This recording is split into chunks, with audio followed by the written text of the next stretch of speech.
Habari za wakati huu tena, mfuatiliaji wa Fupi Media, karibu tuangazie mzozo wa kibiashara kati ya taifa la Uchina na Marekani. Jina langu ni Ramadhani Fupi. Rais wa Marekani Donald Trump sasa ameamua kumaliza tofauti zake na taifa la Uchina, na hii ni baada ya mvutano wa kibiashara baina ya taifa hilo la China na Marekani. Kutokana na vitisho na ushuru mkubwa wa bidhaa uliowekwa na bwana Trump dhidi ya Uchina, hii imeifanya China kutoa tamko kali, ambapo China ilisema kwamba taifa lolote litakaloshirikiana na Marekani kuihujumu nchi hiyo ya China, basi taifa hilo halitapata ushirika wa karibu kutoka China. Pia China itafanya maamuzi magumu dhidi ya taifa hilo. Baada ya kutolewa tamko hili kutoka China, rais wa Marekani bwana Donald Trump aliamua kufunga kabisa ushirikiano wake na taifa hilo la China, huku lengo lake ni kuikabili China moja kwa moja, huku vita vya kibiashara vikizidi kuongezeka.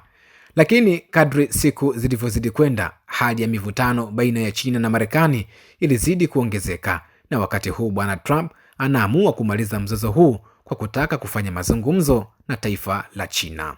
Donald Trump, baada ya mivutano na China, sasa anasema kwamba anataka kufanya mazungumzo yasiyo ya moja kwa moja na rais wa China bwana Xi Jinping ili kumaliza tofauti zao.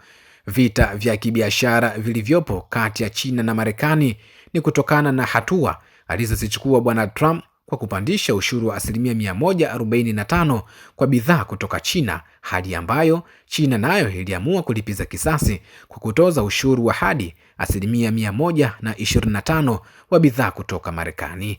Wachambuzi mbalimbali wa mambo ya kiuchumi wanasema kwamba kupanda kwa ushuru wa bidhaa hadi 100%, hii inaashiria kuwa hakuna utayari wa nchi hizo kufanya biashara baina yao. Hivyo rais wa Marekani Donald Trump wakati huu anasisitiza mazungumzo yasiyo ya moja kwa moja na rais wa China bwana Xi Jinping kwa lengo la kumaliza vita hivyo, huku akizuia njia zingine za kidiplomasia.